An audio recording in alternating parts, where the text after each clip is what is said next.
Et oui, avant les smartphones, ça ressemblait à ça. Mais aujourd'hui, le problème, c'est que c'est plutôt ça. Eh oui. Et ça change tout. Que ce soit un iPhone 6 Plus ou n'importe quel autre grand smartphone, c'est pas facile au quotidien.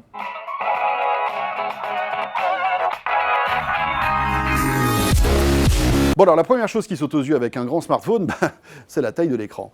Donc vous le tenez de la main gauche et vous avez forcément tout de suite envie de l'utiliser à deux mains. Donc vous le tenez dans la main gauche, moi qui suis droitier, et je tape de la main droite. Le souci c'est que parfois on ne peut pas, donc on le tient avec une seule main et à ce moment-là, regardez bien, quand on le tient avec une seule main, quand on se retrouve avec un grand smartphone comme ça, on le tient en équilibre, on ne l'agrippe pas, surtout si on veut utiliser l'écran en même temps. Et donc ça peut poser des problèmes parce qu'on peut le faire tomber, hop là, comme ça, ou alors vous êtes en train simplement de le manipuler et on vous le pique. Bon alors le problème aussi avec ce genre de téléphone, c'est que comme c'est grand, lorsque vous êtes au téléphone comme ça fait un peu genre, un peu gros quoi. Oh la vache, téléphone avec une tablette.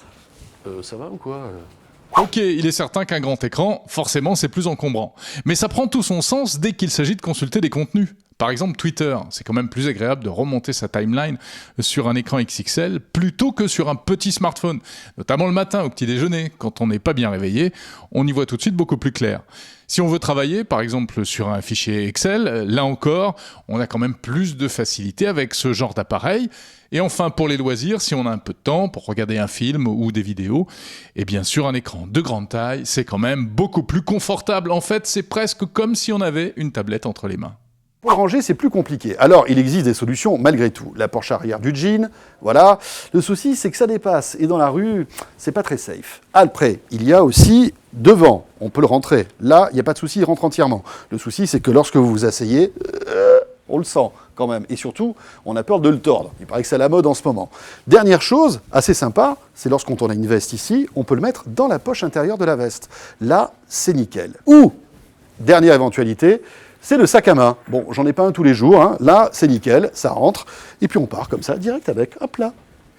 Alors si on a la chance de ne pas se le faire voler, ce smartphone, on peut quand même l'utiliser évidemment par exemple pour envoyer des messages. Mais là on s'aperçoit tout de suite de la difficulté. C'est que on n'a pas les doigts assez longs en réalité. Quand on le tient d'une seule main, on ne peut pas accéder par exemple au haut de l'écran. Bon, dans le cas de l'iPhone 6 Plus, Apple a bien inventé ce système plutôt pas bête. On double-clique sur le bouton du bas, ça fait descendre toutes les icônes et on peut les attraper plus facilement. D'accord, mais c'est quand même pas la panacée. Et par exemple, pour envoyer des messages, dans l'escalier, quand on est pressé, là, vite, on se dépêche, mais d'une seule main, les SMS, avec un petit écran, on y arrivait. Là, je fais un max de fautes quand même. Autre situation embêtante avec ce genre de smartphone, c'est lorsqu'on fait du sport. Déjà, impossible de le rentrer dans la poche de notre short.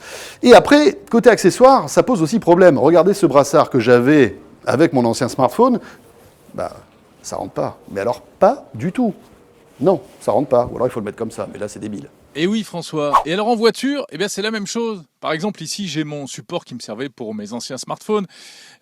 Pourtant, c'est un super support de voiture, puisqu'il accepte différentes tailles d'appareils. Mais le grand machin avec son écran XXL, il n'y a pas moyen de le faire entrer dedans, là. Il va falloir, là aussi, en changer. Donc, je crois que c'est clair.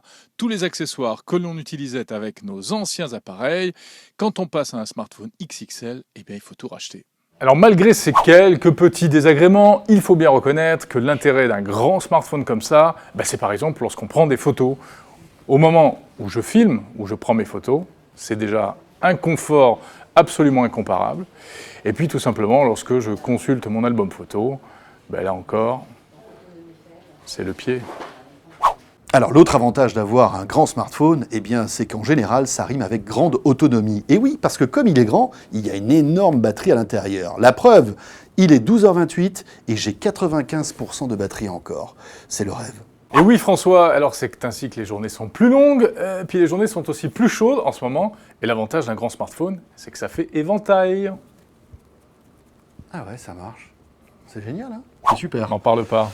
Bon, alors voilà, après je pense que tout dépend des sacrifices qu'on est capable de faire pour avoir un grand smartphone. C'est vrai que, évidemment, il ne tient pas forcément bien en main, mais la surface d'affichage et l'autonomie aussi peut faire la différence. Le problème, c'est quand on n'a qu'une seule main. Enfin, je veux dire, une seule main de disponible. Oui. Tout est un petit peu plus compliqué, mais vous l'avez vu, quand on a la liberté de se servir de ses 10 doigts, c'est quand même pas mal. Zeronet TV, l'actualité high-tech, on se retrouve demain. À demain. Salut à tous.